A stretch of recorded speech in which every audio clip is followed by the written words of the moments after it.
Welcome to the House of Wellness, the show that does wellness without the weigh-ins. And speaking of he's not heavy, he's my co-host. Oh, Mel, that's very nice of you. Hey, we've got a good audience. We've got a chocker show. Hope you're ready to launch in. Let's go. It's going to be a lot of fun. We're taking the taboo out of menopause.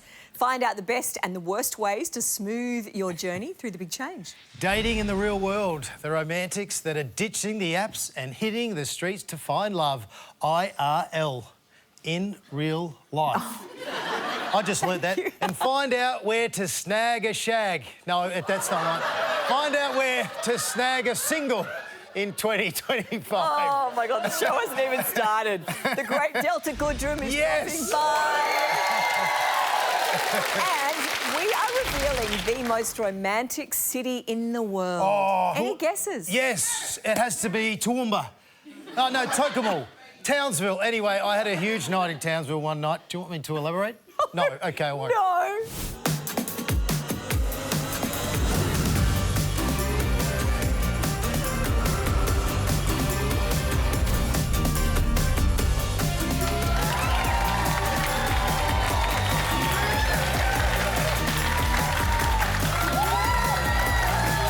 Hey! Archie Thompson is here. Woo, another round of applause. I got caught up with the crowd. What about Karen me? Inge, yes. I'm getting there, drum roll, author and dietitian. And it's your first time to join us, so thank you, Karen. Thank you, Mel. Welcome. Lovely to be here. It's so good to have Karen on the show. I worked with Karen when I used to play at Hawthorn a long time ago. Karen was our dietitian. Then she's gone on to do wonderful things. And Arch, you love food. You're very particular when it comes to food. So it's a perfect match. I knew Shane when he was 17 years old. Look at him. Oh, man, look how young. Very first cooking class at Karen's house. Wow, look. Look where we all are. Jason Dunstall, John Platten, there's Karen. But who signs their own T-shirt? Well, I taught me how to cook nice, healthy stuff, didn't you? Always a bit of a larrikin. We had cooking classes at my home every Monday night. I loved it. It was just quick, easy meals that you can go and prepare on your own. And Karen did say to me, I said, if I ever need to go to McDonald's, she said, look, I'm happy for you every now and then to maybe have some hot cakes. And that's always stayed in the back of my mind. Did I really say that? That's back in the day, whereas I know you've probably changed Amazing tack. what people retain. Before you started working with them, what did a footballer's diet look like? It was about alcohol. It was making sure that they didn't drink before a game. That was one thing. But it was also it was very meat heavy. So the pre-game meal was often eggs and bacon and steak. It was easy to make some improvements, but originally just teaching the 5 food groups was sort of, you know, a step in the right direction. But moving to a high carbohydrate diet and getting them to eat more pasta and rice and have more energy and being the best shape possible was great. What's all changed? Where's it all gone, you know, when it comes to thinking about food these days? What are the trends? Look, in the 80s, of course, it was basically everybody was fat phobic. You know, there's no butter, no cream, no fried foods. Everything was no fat. But people started to have more sugar because it was all high carbohydrate. Then the next phase was sugar is sweet poison, so it was demonising sugar. And then, you know, carbohydrates came in, but not all carbohydrates like bread and pasta were good, so you had to go the low glycemic index. So we went from sort of low carb to high carb to the right carbs, and then all of a sudden things like gluten-free sort of came out into the popularity, where before it was just a dietary regime for people with celiac disease, but then it became sort of quite trendy, and vegetarianism and veganism. But we've moved sort of a long way from general population guidelines to more personalised nutrition, and there's more than one way to have a healthy diet. And really it comes back to your genetic blueprint, so understanding your family history, understanding that you might metabolise carbohydrates differently to Archie or differently to Shane, differently to me. So some people will do better on a low carbohydrate diet, some people will be better on a high. Well, you know yourself because I think you become in tune with your body. So if you're finding that you're gaining a lot of weight and you're having a low-fat, high-carb diet, you might really look at the types of foods that you're eating. But we're now beginning to understand it's all about your gut microbiome, and that's really the move that's sort of started, I suppose, a positive message for people. Rather than don't eat this, don't eat that, we're now saying, well, it's very important to eat 30 different plant foods a week to help all the healthy bacteria in your gut flourish, and you'll be happier, healthier. And that's hard. That's hard to eat all those vegetables and all those plants. And not only that, they taste terrible. So we're going to put you to the test, Karen, OK? We've done a little bit of a food diary. Just on the last day or two. So, you've got it right there, have you? Shane Crawford's food diary. Oh, hang on, don't do mine first. Yeah, breakfast, coffee in Lamington, then banana in Lamington, followed by a peanut butter sanger with honey. That's healthy. Water. He drank water. And then he had KFC, a 20-piece feed, but he only ate 10 pieces. Obviously, nothing's changed. But I think he's just tricking me. Yes. But you always did love Lamingtons, and I've always had a sweet tooth. You always had a sweet tooth. Yeah. What about Arch? Have we got something for Arch? We do. Mine's good. I think mine's good. Is it? OK, brekkie, protein powder, unsweetened almond milk, blueberries, banana. Wow. Lunch was an omelette, muffin, oat yoghurt, almonds and an apple. Wow, that is very, very good. Yeah, please clap. Please clap. I try to, I guess as an athlete, you try to stick to what you know. That's pretty good, isn't it? Well, it's not perfect, but it's like going to... No. I can't even lie perfect. No, there's a couple of suggestions. First of all, I noticed that you're not having dairy, so you've basically gone to almond milk and oat milk. So are they calcium fortified? Do you know? Yeah, I haven't. Where can you find that? It should be on the label. OK, I'm going to look for that. Is it important to have that or not? Very, because it's very important as you get older, or at every age really, that you get enough calcium, because it's very important for bones. And calcium is also important for muscle contraction and nerve transmission. So you need, if you're going to wipe out dairy, you need to make sure these plant-based milks are fortified with calcium. OK. And are they in Lamingtons? Like no. Now, Mel, Coconut can we go through yours? And are you being honest? Yeah, although it was a day on the run and some of this was eaten at the airport. I had a piccolo coffee in the morning and an omelette for lunch and charcuterie antipasto at the airport. And then a bowl of pasta and a glass of wine for dinner. So I'm probably the only one that's telling the complete truth. Well, it's sort of like a bit like the Mediterranean style of eating, which is quite a good way of eating. But what I've noticed with the three of you is that I don't think you've recorded one vegetable. The House of Wellness. And we're not having any vegetables. And we're not exactly living examples of it. Because that is really the most important aspect for all of us, to have plenty of vegetables every single day. We need at least 5 serves. Half a cup is 1 serve. And you need a variety, and really legumes. If there's one, makes me laugh. And I look at Shane and I think of legumes, because I remember you said it's so windy.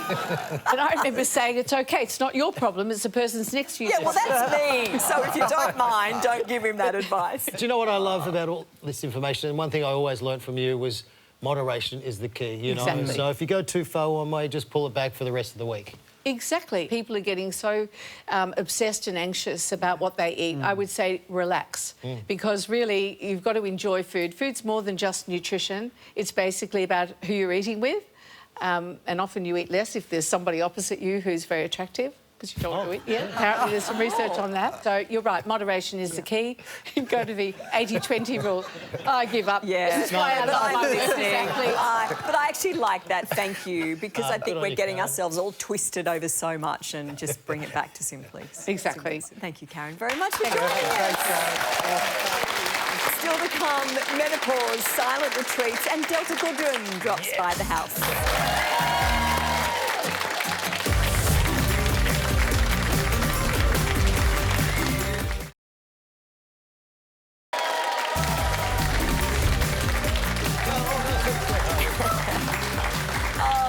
Yvie has returned and making her House of Wellness debut.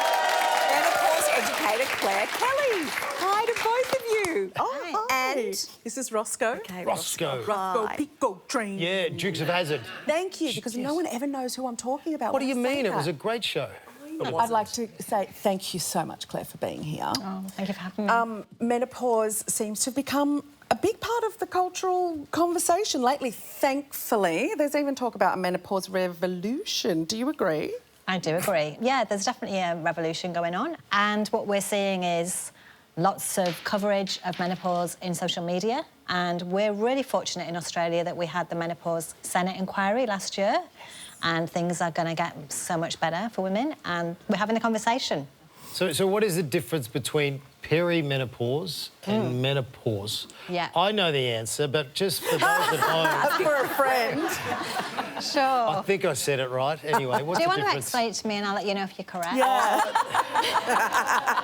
To be honest, I think I'm getting a bit of a hot flush thinking about it. No, it's actually a really important question, because if we just think about perimenopause, that's just part of it. So menopause is when we've actually been without our periods for a year. So menopause is 1 year after the last menstrual period. But what's really important is we have many, many years of perimenopause leading into that time. And perimenopause is really the time when hormones are very chaotic and symptoms start. This usually starts in our 40s, but for some women it's in their 30s. And those symptoms are really can be quite confronting for many women, and we don't know what it is. So if we're not talking about perimenopause and we only talk about menopause, we're missing the time when most women are struggling, and they don't necessarily know what's happening.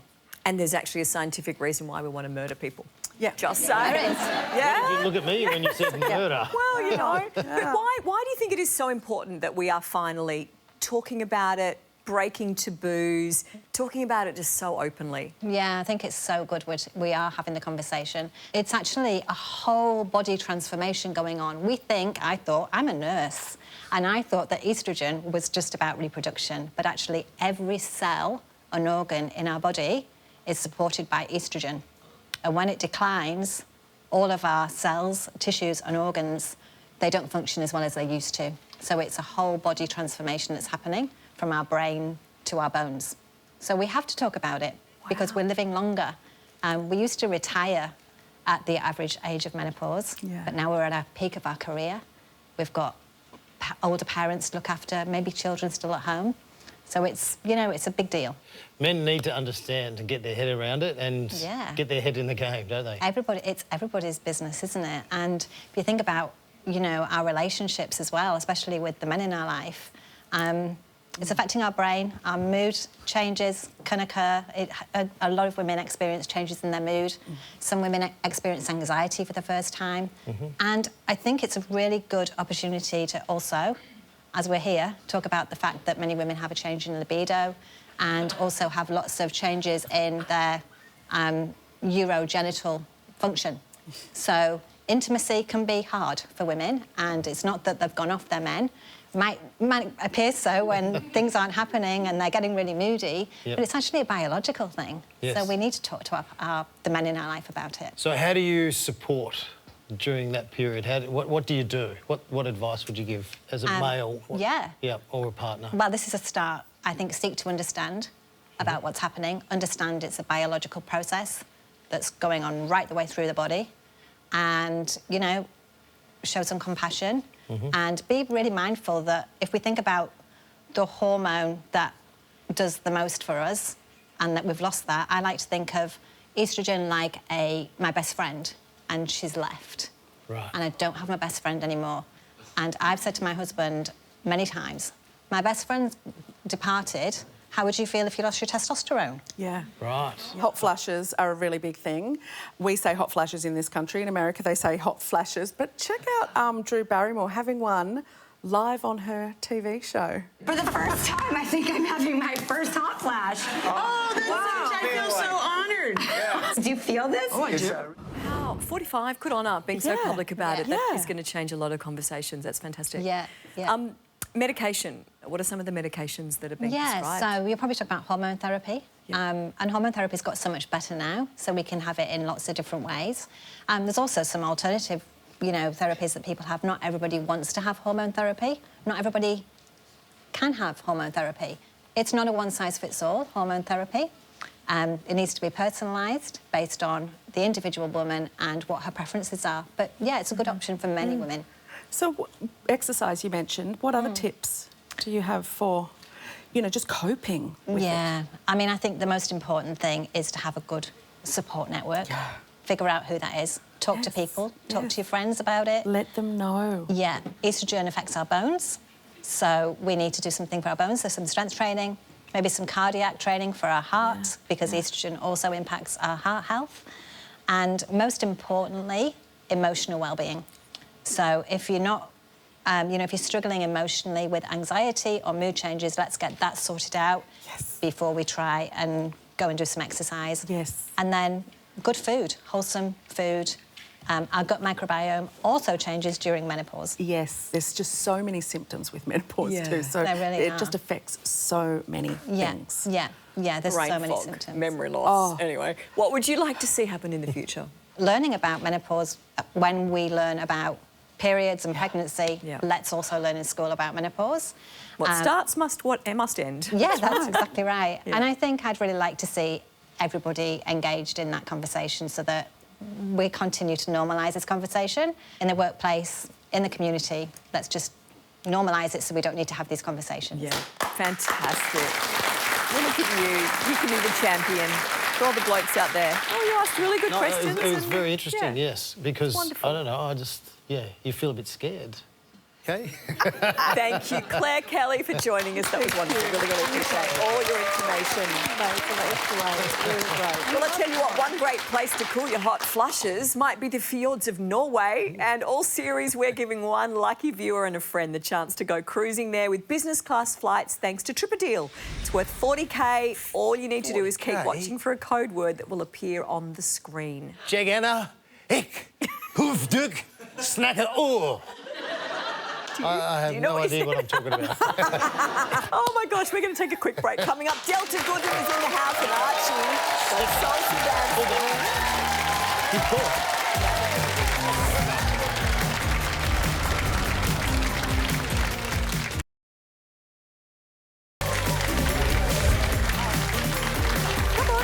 Come on.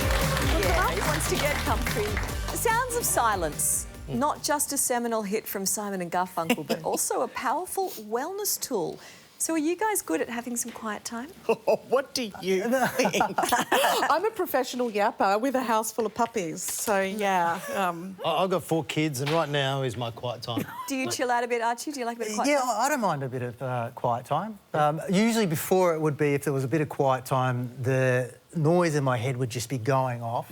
I feel like over time it's kind of chilled those noises out. They do musicals where they have different performances for neurodivergent audiences. So they'll have a lot less lighting and a lot less sounds and music. It's amazing. There's spaces that you can go. You know how hectic it can be sometimes in a stadium, workplaces, schools. I mean, it's incredible that they've got these places where you can just find that bit of time just to, you know, regain, you find yourself a bit of balance. Sometimes I just turn the radio off in the car. I quite like driving along in silence. I need to go to sleep with the TV on. Yeah. Really? If the TV's not on, I need the radio going. I need noise. Oh, do you? Yeah. Am I the only one that No, I needs can't do that. I need complete silence and no light to be able to sleep.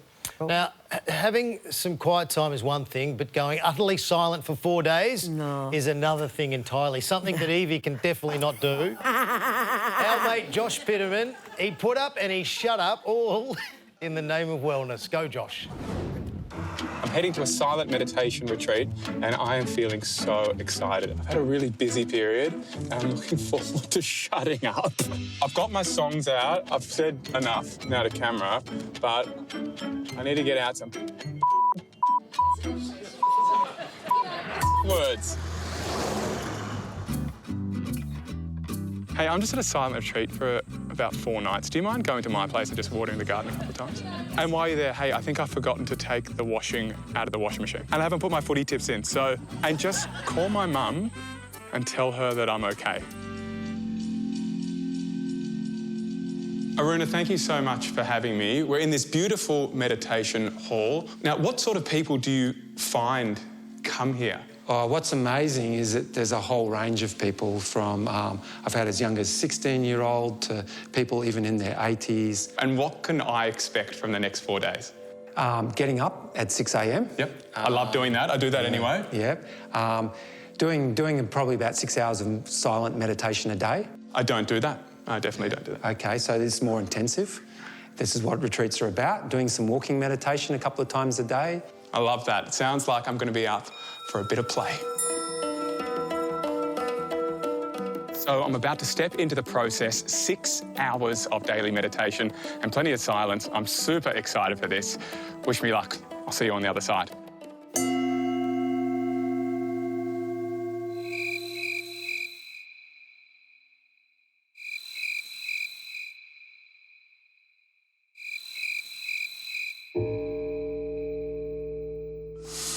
Wow, what an awesome 4 days.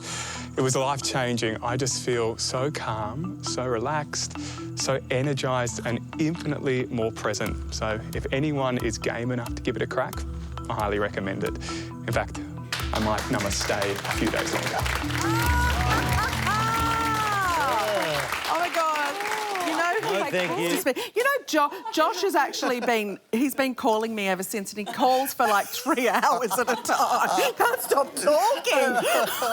No, not thank for you. me. I feel like it's probably a little extreme for most of us. But there are lots of ways, though, to add a little bit of peace and quiet into our day. Whatever works. Yeah. Well, I mean, I love to exercise every morning, and sometimes, you know, you always see runners and people love to listen to their music, but sometimes it's just nice to leave them at home, run along and just sort of hear the trees or the birds or the pumping of your feet on the concrete, and the sort of creative things that you can think of when you're running, when you just don't have that. It's like, it's amazing. You know, I reckon silence can be kind of well, it is helpful for the brain, but only to a certain point.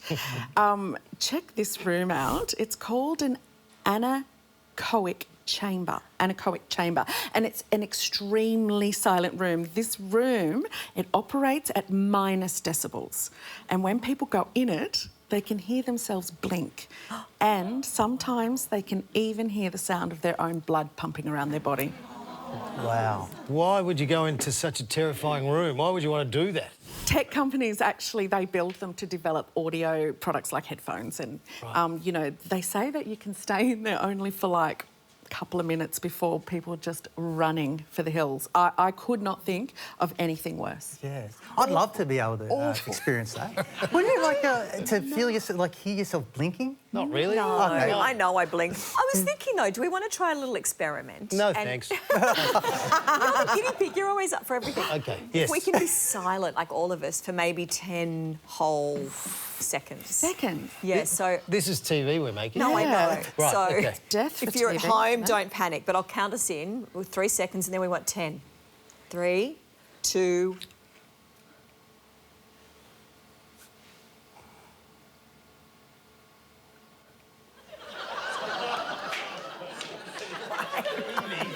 That didn't work all that well. What did you guys think about? Do you know what I thought about? No, it's true. It's definitely true. I thought about dinner. What was the audience thinking of? What were you How thinking did of? you guys go? Good, Hey? bad, weird? Try not to laugh and then Try not to laugh. And then Yeah, same. Well, I was just counting down in my head and thinking about what's next. Delta Goodrem!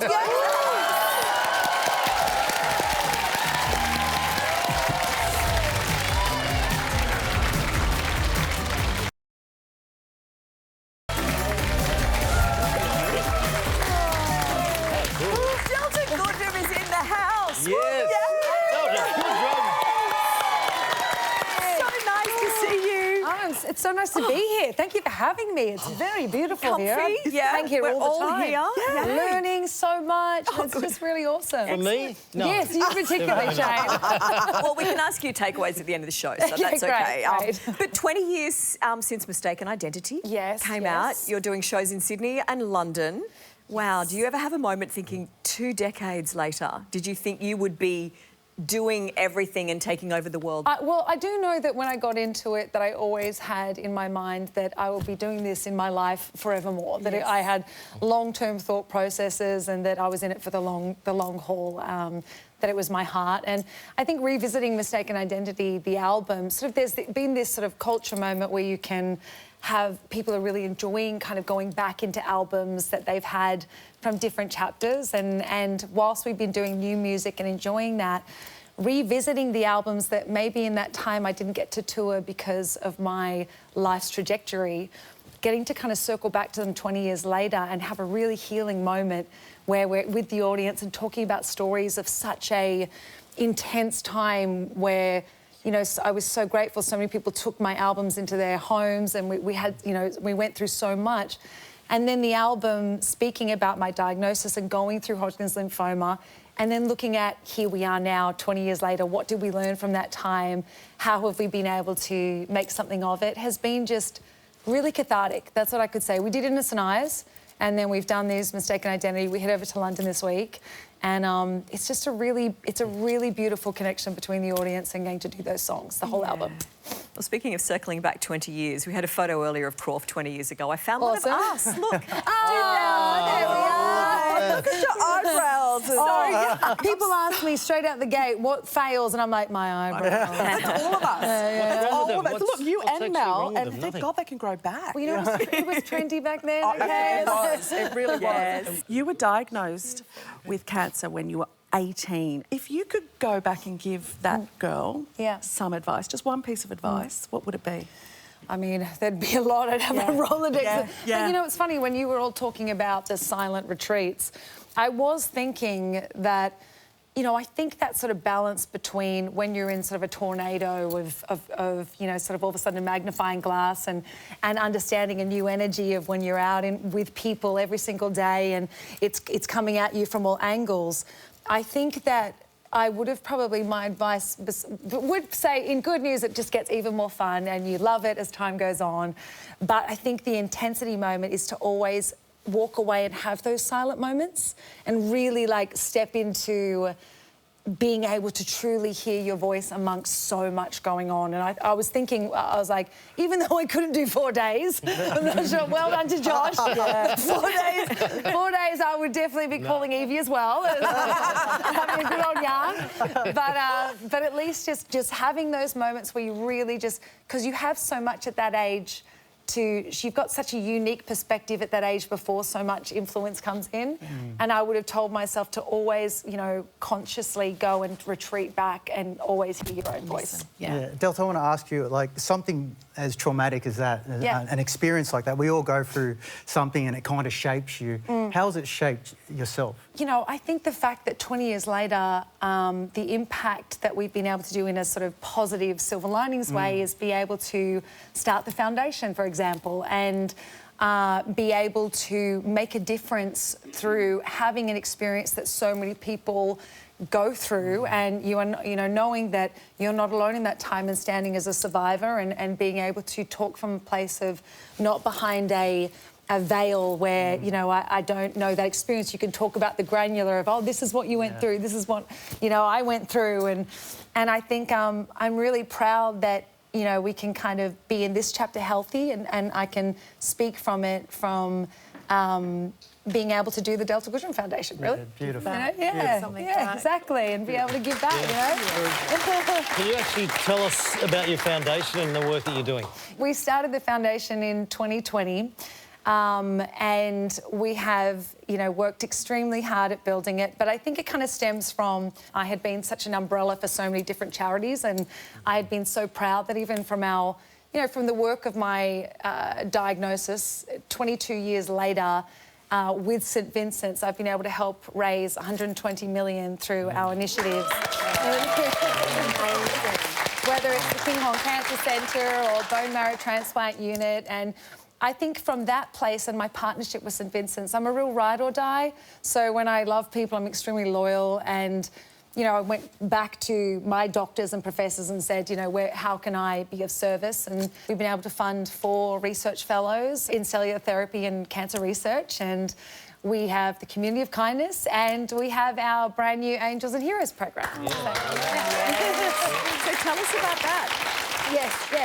So the Angels and Heroes program, well, it was really born from a place of, obviously, with the wonderful nurses, and sort of they are the cornerstone of our healthcare system. And they're my favourite people in the world. Well, they're angels and heroes really walking amongst us. And I had always been, again, you know, when I'd been so impacted by their help and their love, that I wanted to turn to it and say, how can I be, you know, how can we do this? So we had our we've been able to... basically, it's been a new program, and we started small. We've got International Nurses Day, obviously, annually on May 12th. And we actually, excitingly, we had started in Sydney, and now we're going national. So we're going across the country. And all across the business in Australia will be supporting this program. Well, we've got two gorgeous nurses in the audience, Olivia and Bernie, both finalists in the Nursing Excellence See if we can pick them in the Award. audience. Hi, ladies. Hi. Olivia, why is it important for nurses, do you think, to be so supported in their work? I think, you know, everyone at one point in their life is going to come in contact with nurses in particular, whether it be yourself or a relative. We're the first people that you see. We're the last people that you, when you walk out the door as well. To have that recognition of all the hard work that we do, a lot of it sometimes thankless, sometimes obviously very, very thankful. And, you know, it makes a big difference to the job. It's a very, very difficult job, but we do it because we love it. But, you know, having that acknowledgement just means a lot. Well, you are angels. Yeah, you are definitely. heroes. Really are. We could not be without you. Bernie, favourite Delta song? I would say Born to Try. Nice. Love it. It's a very OG one. Yay. Well, thank you so much for joining us.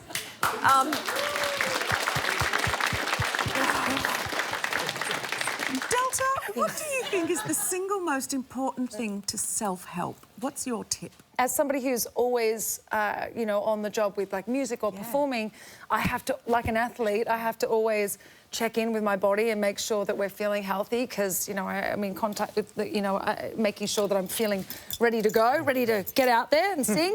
You know what I mean? He knows what you mean. I know what you mean. He's checking in on you. But it's also like it's the same with the nurses. There's a lot of passion that has to be involved in, you know, when you choose a job and moving with your passion. And I'm so grateful that I found my passion young, and I love getting to do live shows. There's nothing better than being in a room of electricity with people singing the songs together. One song, you know. And you're okay at it. Thank you. That's my day job. You seem to hold a tune fairly well, so well done. Would you like to play? This is a new quiz that's taken the world by storm. No, it has. Great. It's time to play. Well, well, well. No, this is true. We've had feedback from America. We've had feedback from Europe. Everybody wants to be on the show. That's awesome. Well, that's why I came. It's viral. It's taken off. Yes, these are meant to be rapid fire, but... I'll do my best. You do whatever you want. Okay. You have to choose one, facial, manicure or pedicure. Probably facial. Right, yes. Very relaxing. Very nice. Yes. Do you have a remedy for jet lag? My remedy for jet lag is to, as soon as I get to a country, I just stay on that time zone that day, no matter if we've got in at 2 a.m, you know, 9 p.m, I stay on the time zone. What would have been your backup career if music or acting didn't work out? I would have studied like physics or science, or otherwise I would have been a sports person. You're good with a Bunsen burner, are you? I love studying anything to do with You said the a universe. sports person. What sport? Yeah. I was a snow skier, actually. Oh, yeah, that was. I had a crossroads when I was 14. Yeah. Do you still? I mean, I don't get to ski as much anymore because we keep chasing summers on shows. But snow skiing and racing was my thing. Actually, had a crossroads of make an album or join the sport, join the AIS. Oh gosh! Yeah. Wow, very good. I would appreciate you not wrecking my segment. I loved it. I've never seen you so flustered before. I just had a hot flush.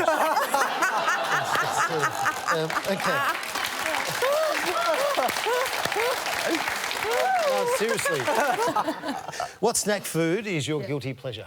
I'm prone to a mint slice. Oh, yes. I eat them by the whole, like, I don't know why. The biscuit or the little... Oh, the biscuits. Yeah, I'm thinking after dinner mints. No. The biscuits. I love all chocolate biscuits. Hey, if your mood was a smoothie, what flavour would you be tonight? I'm always like a banana nut, you know?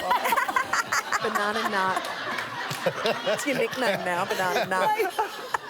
This has been our best well ever. Well. Thank you so much for playing Delta. Some great answers. Thank you very much. Delta Goodrem in well. Thank you. End the show. Stick around more. Delta to come. Our House of Wellness.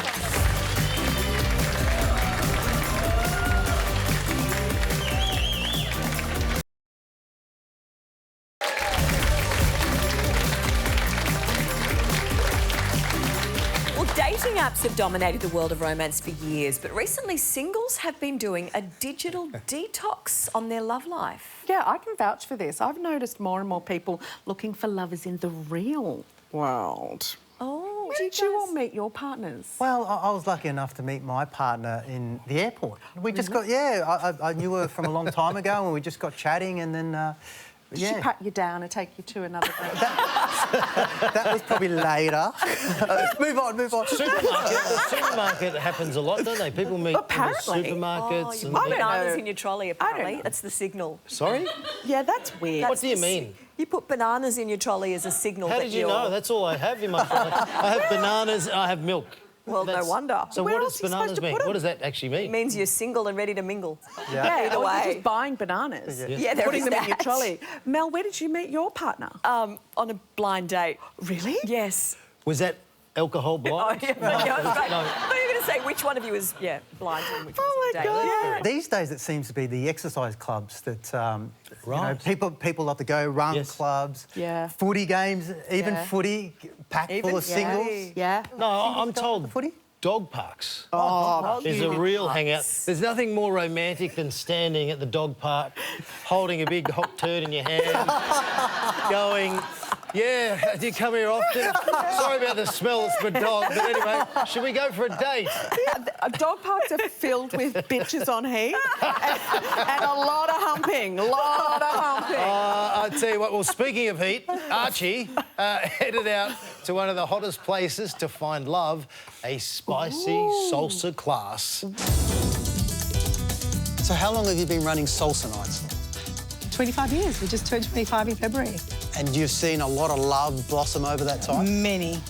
What's great about salsa dancing or Latin dancing in general is you can come along, pretend you're coming for the dance and to socialise, but that kind of hidden sort of underlying thing about dating that's not so obvious takes the pressure off. Now, I grew up in the era of dirty dancing. Does it get to that sort of stage? It does. Is that earlier in the night or later in the night? Later in the night, and it can get a little bit raunchy, especially if you know someone quite well, you've been dancing with them for a while, you can get close and it's a lot of fun. Do you believe that salsa dancing can be the new dating app? Salsa dancing is the dating app. It's the ultimate dating app. It's really good because you are forced to interact with people of different ages and you go around the circle when you're dancing. So you're dancing with somebody for 30 seconds, you get to know them quickly. Oh, this person was really interesting, I can have a chat to them later on. You found any love in the dance floor? I did as well. Oh, you did? Yes. Oh, an Australian? I found someone, yes. So love can really flourish on the dance floor? 100%. He got me with those moves. Oh, well, I'm not getting anyone with my moves. Hang on, but did you go all the way there and you actually didn't have a go yourself? No, I did, yeah. Did you? What do you mean? What You are you didn't too dance? embarrassed to show us? Where is it? No, come on. Show us. Archie. Show us. Archie. Archie. Oh, here he is. Oh, my gosh. Oh, OK. Oh, bless. Oh.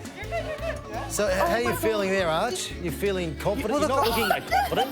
You look headed like a deer in headlights. I can honestly say, because it's a place to meet people, I didn't want to give off that wrong impression because I've got a partner. So yeah, but you're still allowed to dance. I tried. Yeah. But it's hard because you've got to look into each other's eyes and I didn't want to, you know. You didn't want to give him You didn't want to fall in love. I didn't want to give him the wrong impression. You knew everyone would fall in love with you. Such a gentleman. Exactly. So you looking at me like that could... That's what the Are you falling in love with me right now? It's a dance of love. Wow, there's hot flushes over there. We knew you weren't looking for love, but it turns out you weren't looking to dance either. So it's very disappointing. You just got to go for it, you know. Yeah. Well, it's not just salsa classes where singles are mingling. We've asked the audience where you guys met your partners, and some of the answers are in the Empire State Building. Oh, that's really? Very romantic. Wow. Up the top? No, just at the toilet downstairs. Don't ruin a good story. In a newspaper ad. What? That's great. Is anyone... Oh, I love that. Wow. In a newspaper ad? On a film set. Oh, Okay, does that mean you met like George Clooney or something? What kind of Might have been some extras sitting in the background. and at a just- church disco. Oh, hang on. Innocent. Great. Good answers. Innocent. Finding romance could be as much about where you live as what you do. So I've gone through the official ranking of the top 10 most romantic cities in the world. Can you guess which Aussie city was the highest? Toowoomba.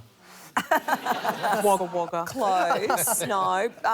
Brisbane is the highest. Brisbane? Wow, I would never have picked that. As far as Aussie cities go, yeah. Wow. Yeah, well, that makes perfect sense. Yeah, you like? Did you see Expo 88? Yes.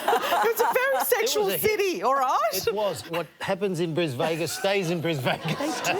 I really wondered where you were going How do there. they pick these cities, though? Like, Around the world, number 1 is London. London? Yes, London? top of the list. London? Where's Followed Paris? by New York, New York? Miami, Miami? Toronto, Rome, Las Brisbane. Vegas. Everyone Las gets married. Vegas Is comes it? in at 7. Is it really? Dubai, Paris is number 9, There you and go. Melbourne is number 10. Melbourne? Yeah. Melbourne's in the top 10 in the world. Yes. Romantic cities. Yeah. It's Yeah. romantic. Is it? Walking along the Yarra, looking at the water, thinking, gee, I hope I don't fall in. Don't ruin it. I think it's beautiful. Oh, OK, right. Yeah. Arch, you got to Yes. show us how the dancing moves? Salsa. only if Yvie joins me. Yes. Evie, there we go. All right. Look into my eyes. Yes. Bit of salsa. There we go. Nice. Oh, look into her eyes, Arch. And dip. There's a little romance. Hello and welcome to House of Wellness After Dark. Coming up, it's time for Friday Night Takeaway, and Delta Goodrem turns the kitchen into a karaoke bar.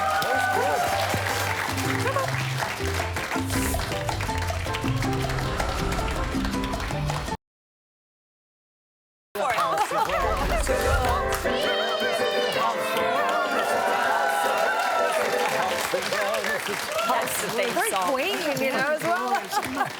You get the wine. I'll get While the you're wine. doing that, I'm going to ask everyone, this is my One favourite mistake. time of the week, is Friday Night Takeaway. Yep. So we run through them all. What did we all learn? I learned that Brisbane is a very romantic city. Archie? Well, I've learned that menopause actually manifests like from 30 different symptoms. What? You know, not just hot flushes, but could be rage. It could be mood Will you swings. just hurry up? Excuse me, yes. Okay, sorry, gotta it's go my back turn. I learnt that a little bit of silence can go a long way to help calm the mind and boost the mental health. Love it. Delta. What did you learn? Oh, We're crazy? I learnt that my idea of a piano and House of Wellness's idea of a piano was different. All right, kitchen karaoke. What are you going to play for us? Well, I mean, Bernie had asked for... Of course. And where I started my career in Melbourne was that I was born to try. I've learned to love the understanding. Archie, believe in love. But you gotta make choices. Why am I the only one saying wrong or right? You're the only one that can sing. Sometimes you gotta sacrifice the things you like. But I was born to try. We've had the best fun tonight. Have a great weekend, everybody, and we will see you again next Friday night in the House of Wellness.